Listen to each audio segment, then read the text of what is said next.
Good afternoon and welcome to this week's Midweek Takeaway. I'm joined by Paul Rogers and Tim Richardson, and we'll come to intro shortly. But just by framing today's conversation, last week, I'm sure many of you would have seen Shopify's latest Editions release. Some really interesting features there, and you would have seen LinkedIn awash with summaries and kind of takeaways from what they thought was useful. But I wanted to go a step further and say, actually, what does this mean for Shopify and the brands on Shopify going forward? So, gents, thank you for joining us. Before we start, Paul, let's just start with you. A quick intro into you, your background, and then I'll come to you, Tim. Yeah, great. I'm Paul Rogers. Been in ecom for about 15 years. I co-founded a consultancy and performance marketing company called Vivant, which is based in London. And typically work with kind of fashion and lifestyle brands like Ganni, The Frankie Shop, Stussy, Champion, various others. I saw, Paul, on LinkedIn the other day, it might have been you, posted about some of the brands you'd seen in New York, and that was the ultimate list, right? Where I was like, pretty good. Yeah, pretty good. Still lots that we want, but it's definitely some good client stuff for sure. Very good. And Tim, how about yourself? I don't have as an impressive portfolio board from the brand perspective because my world is slightly different. It's agencies and tech. But my name's Tim Richardson. I'm the founder of Your Basket Is Empty. Your Basket Is Empty started as a podcast where I used to work for a Shopify agency called We Make Websites. I was a commercial director there, started the podcast. I left We Make Websites in 2021. The podcast has now become both a content and a consulting business. So on the consulting side, we work with agencies and tech partners and help them think and act more strategically by offering fractional and advisory services. And on the content, we aim to entertain, inform, and inspire the modern commerce community. And we do that with a podcast, newsletter, and amazing events like these. And it's lovely to be with you both today at this midweek takeaway. Very cool. Thank you. So, gents, before we dive in, just a bit of housekeeping for anyone listening. If you have any questions about Shopify Editions, anything for the guys on stage, then please do ask. I'll try my best to get through as many as possible.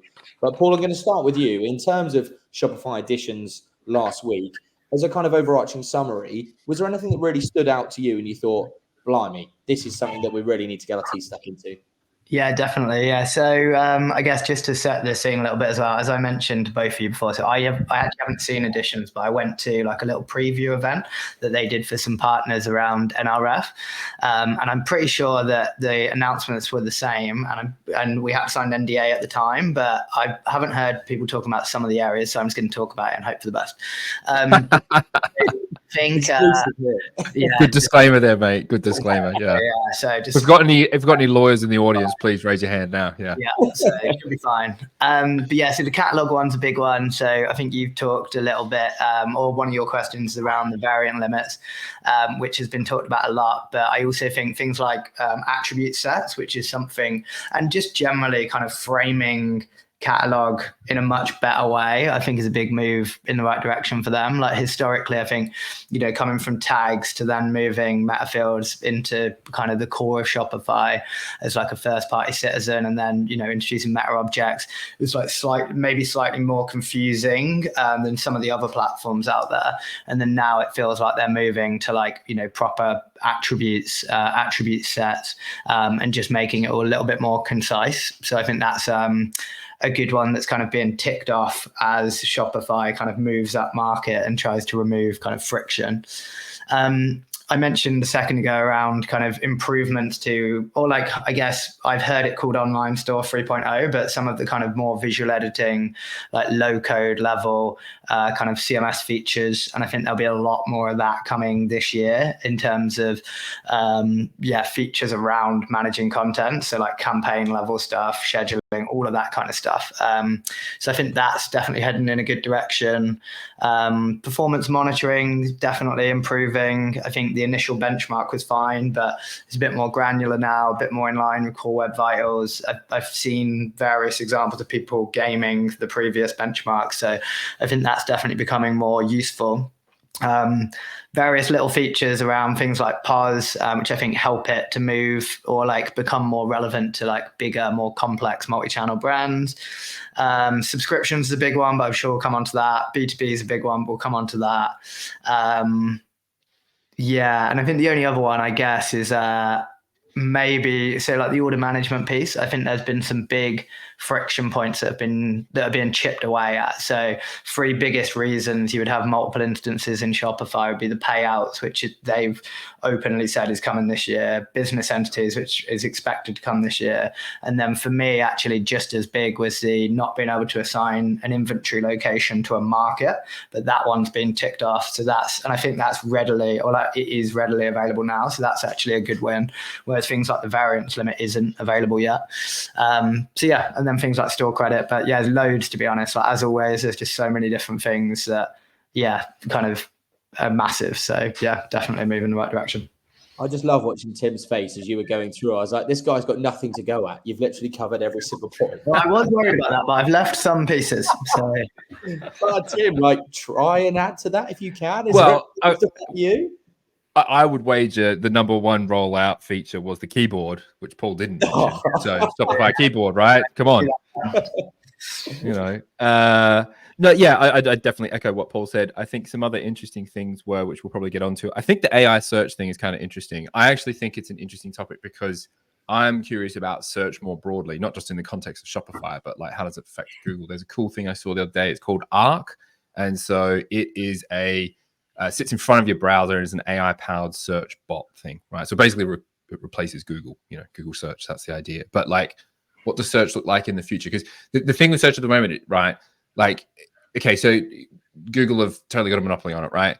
And you search for things and the people that pay the most get to you first, right? But usually if your search is pretty good, it's pretty useful information, right? So if AI is replacing that and it's going to give you less options, so it's maybe one search result, like, how good is that? Like, I've got a nice spread of things at the moment, albeit they're all paid for.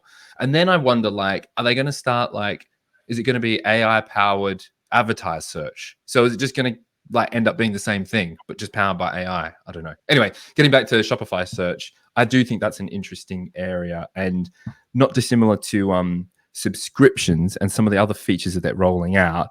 Like, how does that impact other search and merch, like tech in the industry? So I don't know what you guys think, but I'm always interested because I think Shopify is a mass market product, right? So whatever they do, they're probably not going to take on and just, unless they buy them, like just wipe out Nosto, for instance, right? Because there's too many edge cases and their whole tech and business is focused on one particular thing. But I do think it's interesting, that the subscription apps kind of came out immediately. I don't know if you saw that, like the Skios and the Stays of the world, and said like, no, this isn't bad news. This is good news, everyone. Don't worry. And I do genuinely believe them. Like, it's a discovery thing. If Shopify open up subscriptions and it's free or whatever it is, I maybe need to be on Plus, but not dissimilar to their email app, which I've used, which wasn't very good, and it made me upgrade to MailChimp quite quickly. It's an interesting discovery tool for some of those kind of features. But yeah, AI search I think is another big one, and the keyboard. I think with the search one, I think it's an improvement. The other big thing I'd say, I've had 4 or 5 clients come to me already that are paying for a premium third-party search solution and be like, is Shopify ready? And I think the answer to that is it's not best in class yet, but it's definitely going in the right direction. They've done this a lot. They definitely have more of a kind of build than buy mentality, I would say, or like culture internally. And I do think they're kind of, they've clearly got someone or a team focused on search now, and it's going in the right direction. I expect it to improve. And I guess subscriptions with the app now, and like ever since they introduced the APIs like maybe 3 years ago, they've gradually been chipping away at it. And I think search will improve over time. I think, merchandising will improve over time. They've got some core, functionality around Rex, which, isn't super strong at the moment, but I think all of those areas will definitely improve over time. Guys, I think it's I'm sure we could talk about that all day, but I'm curious in terms of the piece on subscription, your Skios, your Recharges of the world saying this can only be a good thing. I'm interested to see one of the comments here from Luke around Recharge and his frustrations with it, and in terms of moving to native functionality. Does this give those guys the gentle kick up the backside to say, you know what, if we want to do what we claim to do, we really need to up our game? And I mean, same with the email guys, right? They look at MailChimp and now they've suddenly really doubled down and really investing heavily. Like, was the Shopify bringing out the email the trigger to them to say, right, we need to up our game? I think subscriptions is slightly different because I think with Shopify, when they first went into this, one thing that obviously we need to remember is back then, and even now, majority of their income comes from payments, and, a massive part of their strategy is payment. And historically you had all of the subscription flows being outside of Shopify, because external checkout, so the recharge checkout, the bold checkout, and then you'd be using third-party payment providers. They wouldn't be getting the payments income, and obviously they'd be getting some income via the partnership, etc., but not to the same level. So I think that's definitely a big part of the play, and I think Shopify doing what they often do, which is they're going to build something that's native, that, you know, is within their kind of infrastructure, that can be extended to a certain point and gives you benefits of, you know, operating natively. But equally, there'll be partners that can provide something that's maybe a bit more advanced. And I think with Shopify, you'll always have, well, I'd imagine a lot of the more advanced recurring billing related brands are probably using things like Chargebee or Recurly or whatever else alongside Shopify. And I think that will always be the case, because Shopify is never going to be like truly best in class as a subscription engine. But they're facilitating for like SMBs. They're opening up that market to say, you know, we have a native subscription offering and, you know, recurring billing solution. And then I think there's room for other people to still be, you know, best in class alongside Shopify. And I think email is the same, but the only thing I would say is I think from what I've seen, that looks fairly weak. And I think it's probably more orientated to the SMBs.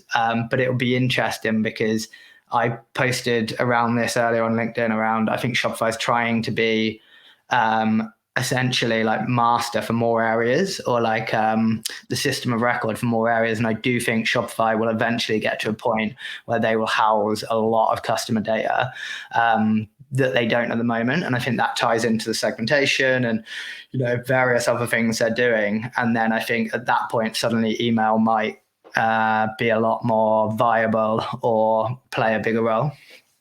Yeah, I think to add to that, I reckon Paul makes a really good point there, like a best in class, right? So can Shopify be the best in class for every single thing that a brand needs across their entire business? No, like that's just impossible, right? But you can see they're becoming an incredible gorilla, right? Like, and I think you make an interesting point there, Nathan. Like, does this give other apps or technology in the ecosystem a kick up the ass in order to make their product better? Probably. But I might also take the other sort of side of that coin and suggest, like, it's a bit of a weird relationship, right? Like, you operate in this ecosystem and we're all kind of mates, and then suddenly it just develops a feature and like can totally mess with your business, right? So it's a bit weird, you know what I mean? Like, I don't know what you guys know from the app vendor's perspective. I don't know how much information they get from Shopify. Like, do they get a heads up that this stuff is coming? Or I think some of them do, right? Because they want to keep the relationship. But yeah, I think it does give them a kick up the ass, but it's also, I think, slightly difficult business model to operate in when there's this gorilla who's just, you know, launching features that are cutting into your customer base. I do think Shopify, I mean, that's always been, or not always, but that's definitely been a big part of how Shopify operate for a while. And I think that, you know, you hear from a lot of people that as a tech partner, you can't really trust them. And I personally, I don't necessarily see it as a kick up the arse, because I still think, you know, these subscription vendors are going to be far stronger and more flexible and more feature rich right now. But it's more that Shopify are like opening things up for other people to build on top of. And actually the Skios and the Smarters were kind of born out of that kind of change, because when they first released the APIs at Unite, essentially that leveled the playing field, and you've got to like move all their development resource into like integrating within the checkout, everything else, like, you know, adopting the new APIs whilst realistically de-risking and integrating with other platforms. And then Skio, Smarter, and all these other ones can go and like raise some money, build a dev team, and actually build faster because, you know, they're more agile. So yeah, I do think that is Shopify are a threat, to be honest, but I also think that Shopify have always been merchant first, and what they're doing is realistically giving merchants lower barrier to entry, lower cost, and more flexible routes to features. I love my job here is so easy. I literally just tee you guys up and then you just do the rest. I see Brian, a really interesting take from Brian here. Is like 100% what you've said, Paul, that not always do they get heads up, but also merchants moving to native offerings becoming more of a consideration for them. So I think the tech partners are having to carefully watch what's going on, but I'm hoping, like I said to Tim earlier, I hope that this is a gentle kick up the backside to say, you know what, like now's the time to double down and really become best in class in your feature set.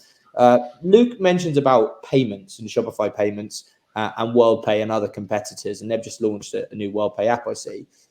In terms of the payments piece, do you guys get involved that much with the Shopify payments piece? And if so, any consideration as to where that's going? Because there seems with Shopify, they've got the core product, they've obviously got this enterprise play coming, and now they're really focusing on B2B, which we'll come to.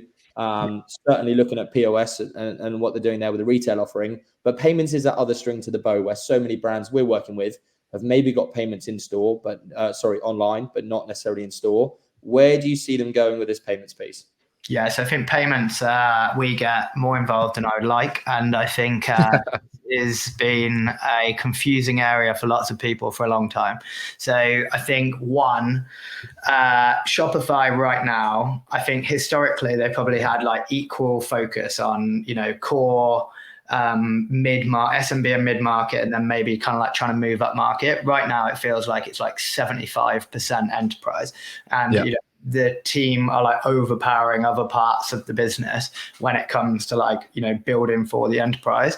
And when you get those massive deals of, massive lead times and everything else, one of the biggest friction points is trying to explain to an FD or a CFO or just a finance team in general why, when they have 250 retail stores on Adyen, perfectly happy with Adyen on their store and everything's got dependencies when it comes to rates, that they have to move to Shopify payment.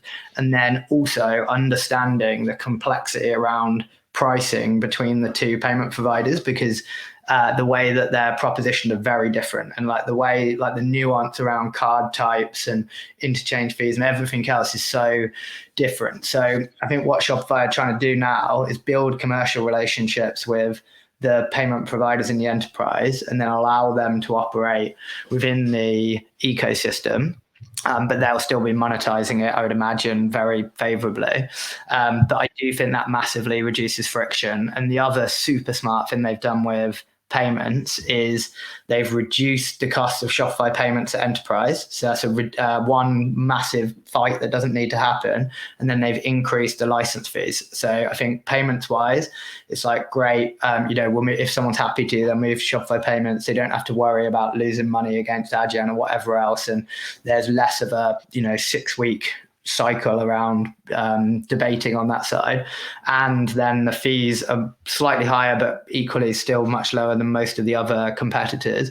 And they'll be able to offer higher commissions to some of the more enterprise partners. So I think that's a really clever play. But I think payments, they're playing really well, actually. Like Shopify payments was genius when they first introduced it. And, it's a really good model. And I still think, because of that model, they can afford to offer the platform out at a really low rate. But equally, they can still monetize it and reduce friction to the enterprise and then make money in other areas.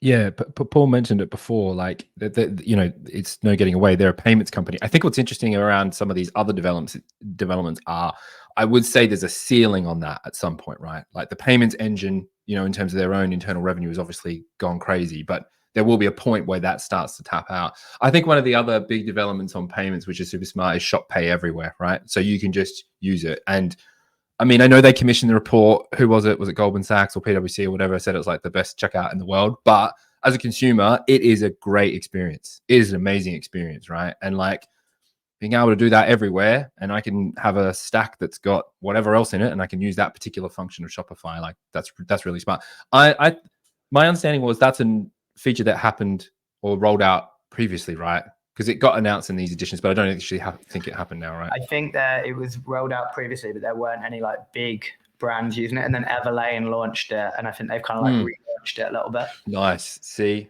great marketing, guys. Great marketing. They are the masters of product and brand marketing. Exactly. I think Shop Pay on other platforms is just great marketing anyway. Like all you're doing is advertising Shopify.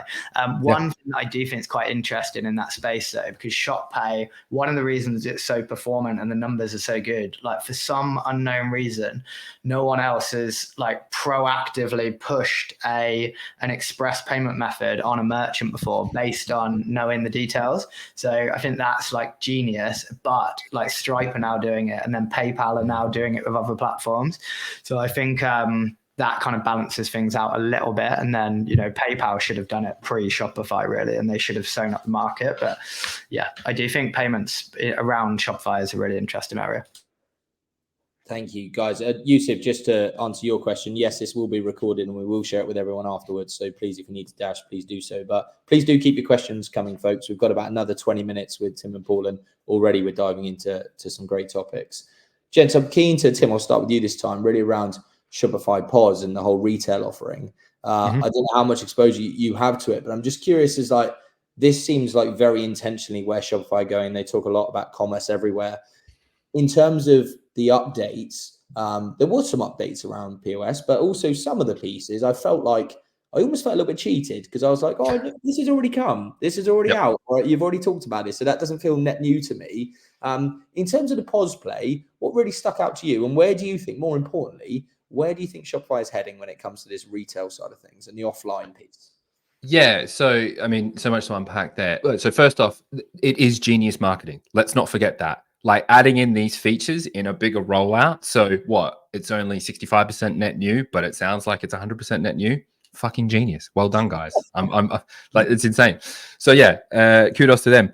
In terms of like B2B, I think we need to take a step back. Do you guys remember they were trying to coin a phase? It was like direct to everywhere or direct to something. They were trying to like rebrand direct to consumer. Do you remember that? That was probably like 2 years ago, 3 years ago. Direct to everywhere, I think it was called, or something like that. D2E, right? And I didn't think it actually got that much traction. So obviously that concept internally as a strategy and a go-to-market bet has been going on for a while. I actually think you need to take a step back with B2B, and I'll get to POS in a second. So it's obviously a big bet for Shopify. And if you think about them strategically, they need bigger carcasses to feed off of, enterprise being one of them. B2B, obviously a big one. I actually think it gets a little bit more complex. And I've been doing a lot of thinking and work around B2B recently. And there's two types, right? There's B2B to C and there's B2C to B. And I think Shopify are in the B2C to B world, right? They want direct consumer brands to go omnichannel because, let's be honest, the last 10 years D2C playbook doesn't work anymore. It can't be a direct consumer only brand and IPO and that go well. How many of them have gone well, right? Like that doesn't work anymore. So I think bringing omnichannel further into the brand's journey, or starting with it earlier than what they normally would, is obviously a thing, and Shopify are trying to capitalize on it. So I think the kind of concept is there. I actually think I remember we did work with a few like B2B to C. So the other proposition is, I'm a big legacy retailer, I do B2B, and I want to roll out a direct consumer proposition, right? And Shopify is perfect to do that, right? Maybe the rest of your tech isn't on it, and it's probably all legacy, but you can roll out your direct consumer proposition on Shopify. I actually think both of those profiles need to learn from each other because they kind of look at each other and they need to be each other. That's kind of an interesting thing. So getting back to the point. So yeah, I think B2B is a big play for Shopify. I think obviously we were talking before we jumped on air with the new trade portal, like there's a lot of B2B functionality that's being rolled out that seems to be making it easier from that perspective. I still think, getting back to Paul's point, like, will it be the best in class B2B platform? Probably not. There's too much nuance, right? Like that's why the Sparklayers of the world and, I don't know, Centra's headless B2B will still be a really big and strong contender, although Shopify developed their own headless B2B. So I don't think it will ever be best in class. So in getting back to your point specifically about POS, I mean, I was curious, Paul, you mentioned it at the topical. I actually thought that it would never get to a point where it could really handle a really complex retailer. But do you think it could? Like my understanding is not that it's like, gone are the days where it just powers a pop-up and that's it. It's a serious contender for a serious business. But my understanding, or my assumption, is that their POS system is too baked into some other massive SAP license that it'll be really hard for Shopify to get in there. But do you see that differently? I think it's really interesting with POS because people want it. So everyone wants what POS could become. I think like there's the other day I was in a meeting, brand are quite resistant to Shopify, very, very international brand, huge brand, not that big online, but they've got hundreds of stores. And actually the POS was what attracted them more so than Shopify, because retail is bigger than online. And they like the idea of it being kind of purpose built to kind of tie those two channels together. And, they've really struggled to connect data between the two channels, etc. I personally think Shopify is great at the minute if you've got 8-10 stores. Shopify POS. But I think people struggle when they're moving from like even like Lightspeed or C2 or anything that's kind of been built for retail from the ground up. And I think things like stock transfers and reporting and various other kind of like little features probably need to be added or improved. And then I think they need to make it a little bit more flexible.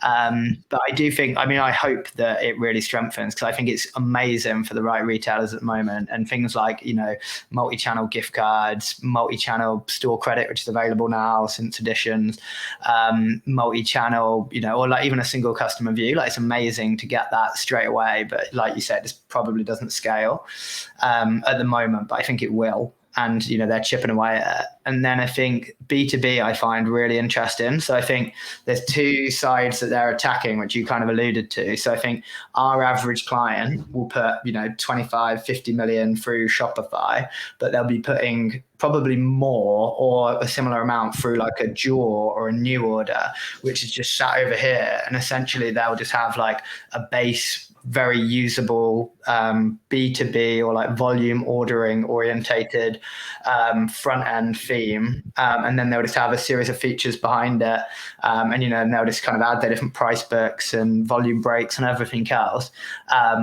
and that's it. And I guess that's pretty simple, and that could very easily be within Shopify if they get it right. I think the features are now there, and it's got a lot more flexible. And things like the base theme, I think, really help, because that'll be built for B2B, and people can kind of optimize it from there, and the overhead to launch it will be lower. But there's still some things that need to improve. So like reporting, like I think realistically a lot of the people will want to handle certain kind of back office things differently around B2B. So there's definitely still some friction for those, but I think it's doable. And I think, in 2 years' time, a lot of brands will be doing that. But I do also think they want the big manufacturing, like, B2B companies that they want. And I know they've been talking to like, over $1 billion GMV, like manufacturing companies with shitloads of complexity, like massive, 10,000 price books in their ERP type thing. But I think that's very new, and they need to win a few. They need to, show that they're flexible. But the only thing that I would say is I think you look at how the enterprise players and how aggressive they are. There's some very clear, like, go-to-market strategies in B2C where, if you go hard on the trade shows, lots of like consumer marketing, lots of case studies, just kind of, there's loads of routes to customer. I don't think that's the same in B2B. Like, there's actually hundreds of platforms in B2B. Like, what you might consider to be best in class would probably might be like a proprietary platform in Wales with 20 people behind it that have got a few manufacturing companies. And I do think it's a harder play, and I think it'll be harder for them to become mass market. I still think they'll do really well, and they probably will win, but I definitely think it's harder. But the volume's there. Like, if you think about how they make money from B2C, like the volume's definitely there for B2B, but I think it'll be harder for them to grow at the same rate. JD, good to see you, and thank you for your contribution about thinking B2B is possibly the biggest opportunity. I know Yusuf, who had to drop out, is big on Shopify Markets and this internationalization piece, and I was so excited to see Markets Pro coming. I was like, oh, finally, and then only available in the US. In terms of internationalization for brands, where do you think Shopify is going in terms of this internationalization piece? Because that's always been a bit of a sticking point and a barrier, but it seems like they're really listening and doing something about that as well. I'd say they're nearly there. So I'd say nearly there. Like, Shopify's been workable for ages. It's just that they haven't done a good enough job to like make the workarounds feel less safe. And basically, you need to make people comfortable. But we've got clients with 8 expansion stores, perfectly happy. They've architected things in the right way. They've bought different third parties in. It's totally manageable. But that's not what the average user wants. So the remaining things, so they've done the market level inventory, which is great, big win. Biggest one is payouts by a mile. Like, that's a huge friction point. I think Adyen will be the first solution to that, and that will be within the next 6 months. And that will be readily available, and that will allow merchants to pay out into multiple bank accounts in their like chosen currency. Then the only final one, which is not an edge case, but it's not as key for every implementation, is business entities. So if you're a a big brand and you've got a US business, a UK business, multiple EU businesses, you're going to have multiple instances.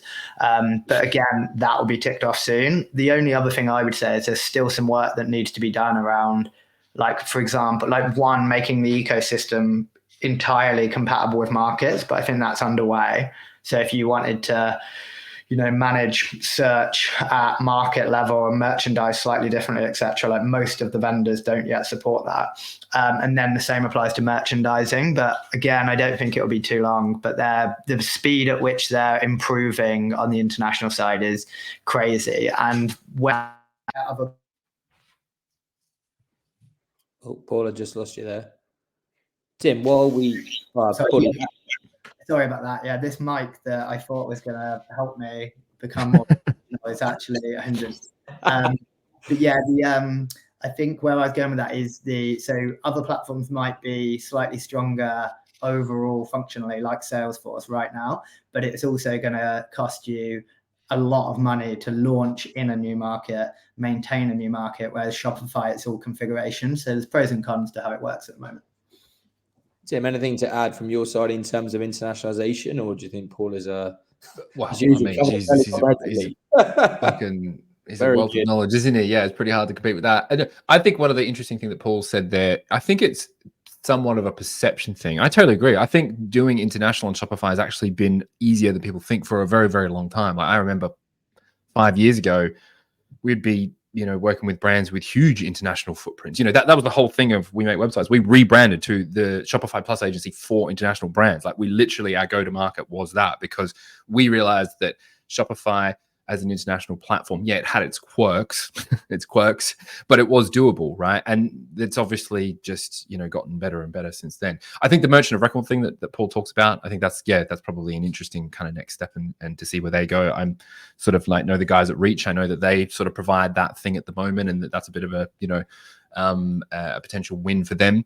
But yeah, I mean, I suppose the other thing is, it's probably a bit of a fallacy that Shopify wasn't easy to use from an international perspective. It's easier than what people think, but it's still hard. I think people need to understand, like, running an international business is difficult. So my sense is, maybe an observation from what Paul's just talked about and generally about how people perceive Shopify in the market, I think they expect it to do everything perfectly. And that is an inaccurate way of looking at it. Like, they've still got their own foibles and things that don't work. And I always believe that brands need to think about, there is no such thing as a perfect platform. You're going to have to make compromises, right? But is it a good platform that gets you what you need to do in terms of your business goals for the next 18 to 24 months? Great. You probably need to reassess from there, because technology moves at a very, very quick rate. So yeah, I agree. And I think the other thing is the way that Shopify are building all of this stuff is very different to how it is within the other platforms. Like, this is, like I said, it's configuration. It's not 1,000 dev hours to go and launch a new local version of a site. On your Markets Pro point, so I think Markets Pro is exciting, that for one main reason. So I really like globally where it's relevant. But if you use globally with Shopify right now, you can essentially, if you're in a single store, you can only use your base market and then globally for everything else, which a lot of people don't want to do, because they don't want to lose the margin on other markets that they don't find too complex to fulfill orders, or where they don't need globally to be the merchant of record. Whereas Markets Pro, I believe, is going to be market level, which is actually great. So I think a lot of Shopify brands might use Markets Pro for like Asia or emerging markets like Africa, etc., which is a much nicer way to work. So I do think when that's kind of, like you say, available globally, and you have that level of control, I think it's a really nice proposition, particularly for a less mature brand where they don't have the finance and ops set up to be able to kind of do cross-border themselves properly. Guys, I've got a question around, I mean, we're all advocates of Shopify, right? And all think a lot of the platform. However, we've all touched on the fact that it's still not perfect. And so was there anything that you didn't see in Shopify Editions that you were really hoping for, that you thought, actually, this is a gap, they still need to close, and for whatever reason, don't seem to be addressing it? I don't think there's a single area. I think the areas for me where Shopify lose in B2C remain international, which they're chipping away at. And I think the inventory piece is a good move in the right direction, but those two other key bits need to come soon because they're still losing RFPs as a result of it. The other one is order management, I would say. So like maybe having a little bit more flexibility around kind of, managing orders, managing inventory. Some of those pieces, and alongside that, multi-channel. And I think they're chipping away at that really nicely as well. And to be honest, the way that I look at the strategy at the moment is I feel like, and this is in no way, I don't know if this has happened, but it's certainly what I think has happened. I think Bobby's essentially come in, built a list in order of why Shopify lose deals to other platforms. And he's essentially Shopify essentially going through very, very quickly and creating, actual proper solutions against each one.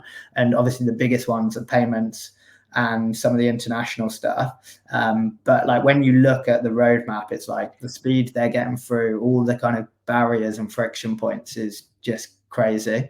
There's nothing really that I was like disappointed in. I think some of the stuff they've launched could potentially go further, but it's just part of progression. And I don't think anyone's ever kind of operated at the speed that Shopify has when it comes to improving a platform. Like I've never seen anything like it. So I don't think it's that there's anything missing. I think it's just continuous improvement and then going from SMB to enterprise.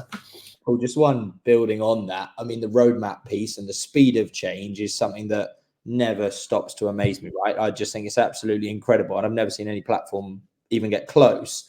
Do you think in the last 12 to 18 months, that's gone up another level? Or is it always, I don't remember it being this quick, but maybe it's because I'm now actually delivering the solutions and trying to keep up with the additions. I'm feeling it more, but it feels like they're moving even quicker than they once did.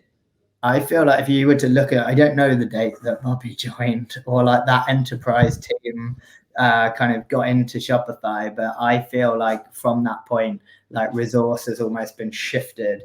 And the rate that they're addressing these areas is ridiculously quick. I don't know if you agree with that, Tim. Yeah, I think there's a couple of things. I think we were at an event, and I think we were all there and in London, and Bobby was there, and he made a good impression. And it seems like he's obviously spearheading a lot of this stuff. But I do think it's a matter of perception. I remember that they used to do a lot of rollouts, but it was always like, this is coming. It's not actually shipped. So I think that's the difference. They're actually shipping things. So to your point, there's actually more stuff that's actually now available. Two, I think changing from Shopify Unite to Editions maybe helped, which was a COVID thing, right? Like they couldn't do the in-person thing.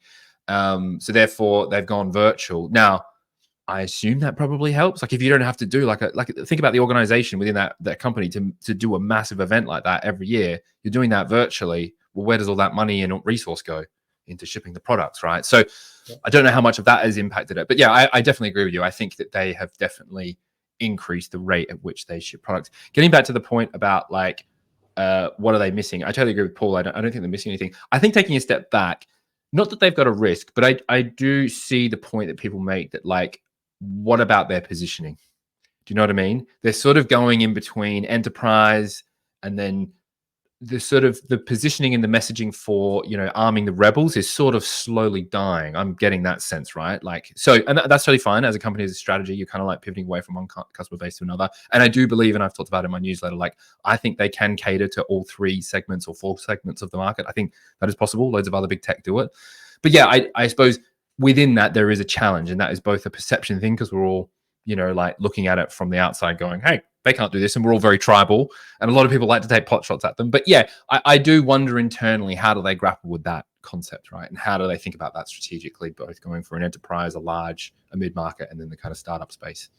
I'd be interested to see how this impacts Editions, going forward.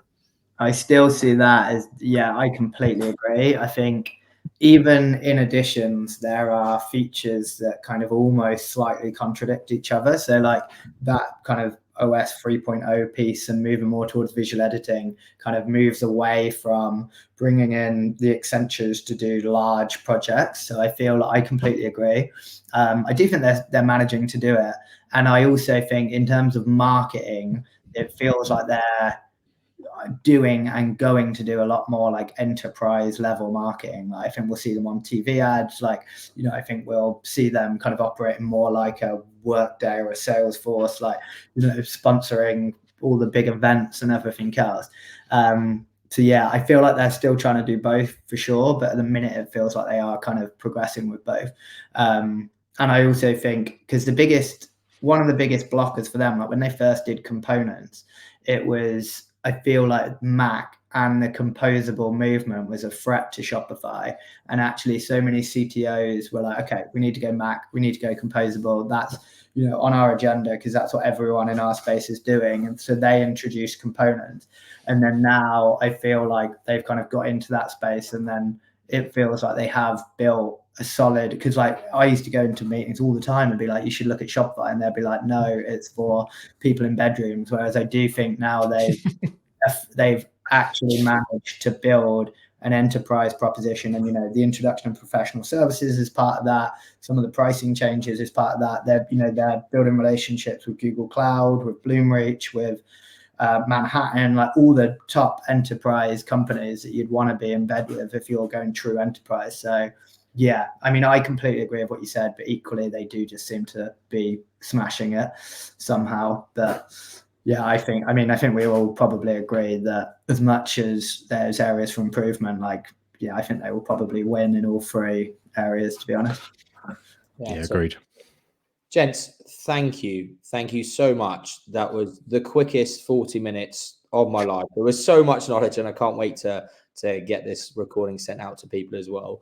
One thing I would say is you both run fantastic podcasts, and I know today we've talked about Shopify Editions, etc. But actually, for people that want to know more, not only about Shopify Editions, but D2C and e-com and where it's going, etc., couldn't think of two better resources. So Tim, perhaps start with you. Just a little plug for Your Basket is Empty, where to find out more, etc. Yourbasketisempt.com. I've got my newsletter coming out tomorrow where I will be talking about Editions, probably downloading from this discussion. And you can find my podcast on all good podcasting platforms, probably Spotify and Apple Podcasts. Yeah. And Paul, certainly the stuff you're doing with James, like where can people find that out? Great. Yeah. So it's replatform.fm. And I run the podcast with another ecom consultant who's, very experienced and brings a different kind of view of the world called James Good. So replatform.fm. Love that. And finally, if they don't want to find out about the podcast, but want to find out about you two, I know you're both vocal on LinkedIn, and I often see you there. And when I wake up, I do my post, and then they're normally the two people I see first. So if people want to find out about Vivon or Tim, what you're doing in a consultative capacity, etc., where do they go for that? Yourbasketisempt.com. There's both consulting and content, so that's there. But yeah, LinkedIn. I'm Tim Richardson, I think, on LinkedIn. Come find me. I'm always there now, which is weird. Do you know what's sad? It's my only social channel. I don't have any other social. It's so fucking sad. Anyway, there you go. I don't think that's that sad, to be honest. It's probably more people are going down that route. Is that right? Oh, Jesus. Yeah. Yeah, a trendsetter. And Paul, what about you? If you want to find more about Vivon primarily, but also yourself, like where do people go? Yeah, so vivant.com. And then, I've recently got a bit more addicted to LinkedIn as well. Paul Rogers, I'm sure, hopefully you'll find me, although it is quite a common name, but if you trawl enough, I'm sure you'll find me. You'll find it. Gents, massive thank you for your time. I hope all that are listening have enjoyed it. Do connect with these guys. There are few that know e-commerce like these gents, so please do connect with them. Thank you again, guys. Hopefully we can do this again. And for now, enjoy your evenings, and we'll see you all again soon. Thank you. See you guys. Thanks very much.